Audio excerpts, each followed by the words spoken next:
Bizda mana bugun ko'pkari bo'yicha 33-ko'pkarni o'tkazamiz. Har bir musobaqaga 400-500 otlar yig'ilyapti. Orada shu ko'pkarilarga e'tibor berilmay qoldi. Qo'shni mamlakatlarga borib chopardik. Mana hozir nasib bo'lsa yana shunday qo'shnichiliklarimiz tiklanyapti. Polvonlar bir-birini taniydi. Urgutda mashhur otlar hozir juda ko'p. Lezva degan ot bor, 50 ming dollarga sotmagan edi. So'roq fermerniki. Gentra, Tavra, Akula ko'p bunaqa mashhur otlar.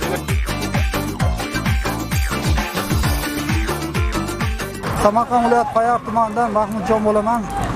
Men bu ot sporti bilan 7 yoshimdan beri shug'ullanaman. Yoshlarni ko'pkariga qiziqtirishda o'z hissamizni qo'shayotganimizdan mamnunmiz. Bu otingiz haqida ham gapiring. Mening otim bu Qirg'izistondan kelgan, yoshi 12 da, ismi laqabi Qora quyun deydi.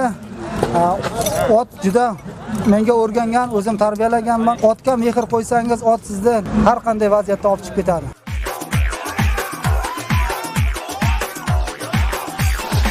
Men Urgut tumani G'oybatda qishlog'idan Umurzoqov Yormamat. Yoshim 20 da. Mana bugun Qo'yqishloq qishlog'ida ko'pkari bo'lyapti. Bizlar ham qatnashyapmiz. Otimning yoshi 6 da.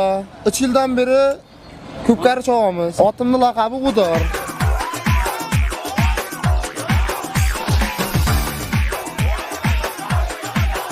Davlatimizni boshqarayotgan insonlarga hammasiga mingdan ming rahmat.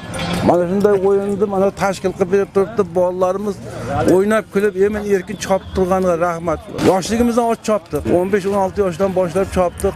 48 yoshimga doğru ot chopdim. Men Sarvar Rahmatov 25 yildan oshib qoldi ko'pkari chopganimizga. Bizga ot akasi.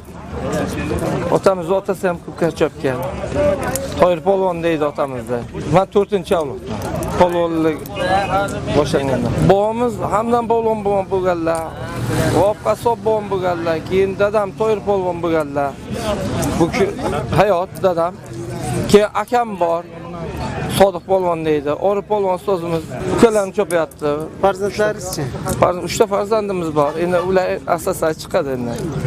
Qiziqishi bormi? Qiziqishi a'lo.